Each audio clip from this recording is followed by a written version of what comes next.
So this is a Year 4 lesson, a literacy lesson. In the long-term scheme we're learning about dragons and we're looking at stories in imagined worlds. So today we were particularly going to be focusing on writing a setting description. In the lead up to this lesson, the children have done several drama-based activities where we've been going on a dragon hunt, investigating different habitats in which dragons might live. And today we're just looking at bringing all that knowledge together and writing a imaginative setting description.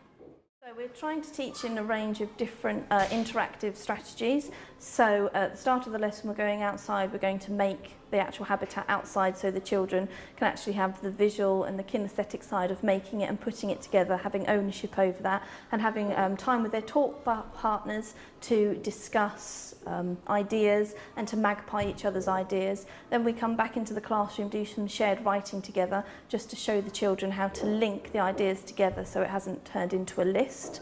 And then the children were doing independent writing, so building on all things they've learned through the lesson so that they can then work independently on that. Fantastic. Let's really think about their habitats now and think about what kind of things do you think a dragon needs to survive?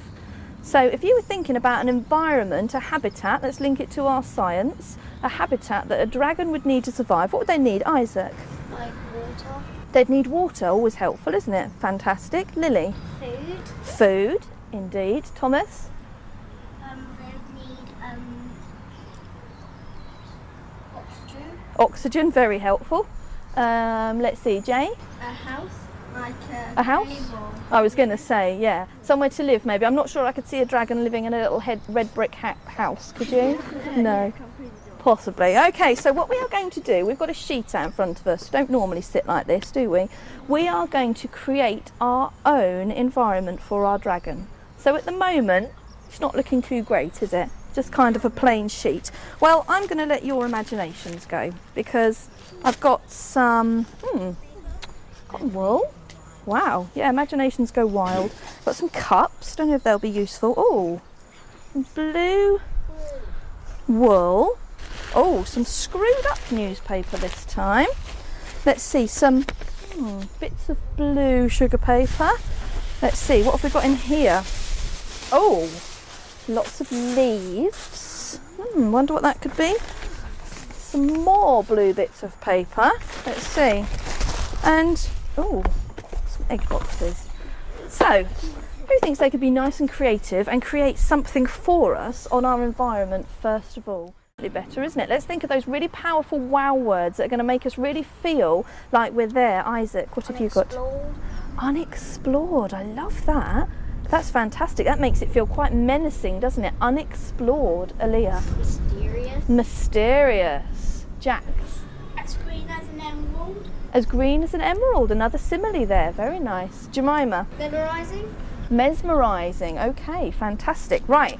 What we are going to do, I am going to pass round the post-it notes and a pencil. You take one post-it note, please. I want you to choose an area of our environment and I want you to write a word, a description, a simile. Perhaps you could use some alliteration to describe that one area on the environment. Okay, so everyone understand what they are doing?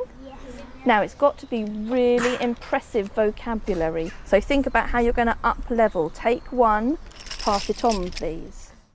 Leon, what did you go for? The case is as dark as the night Sky. That is fantastic. I love that one. Go and pop that on the mountains then. Brilliant. I'm definitely going to choose that one.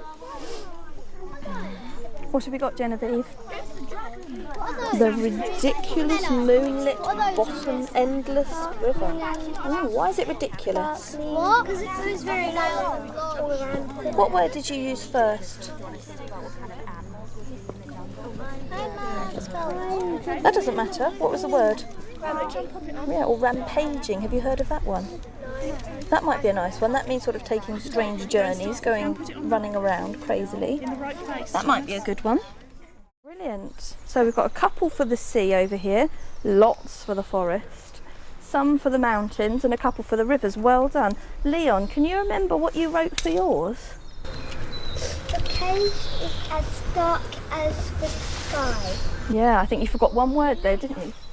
Brilliant. Leon had put the caves are as dark as the night sky. I like that one. That creates a really good image in my head about how pitch black those caves probably are. I don't think I'd like to be going in there.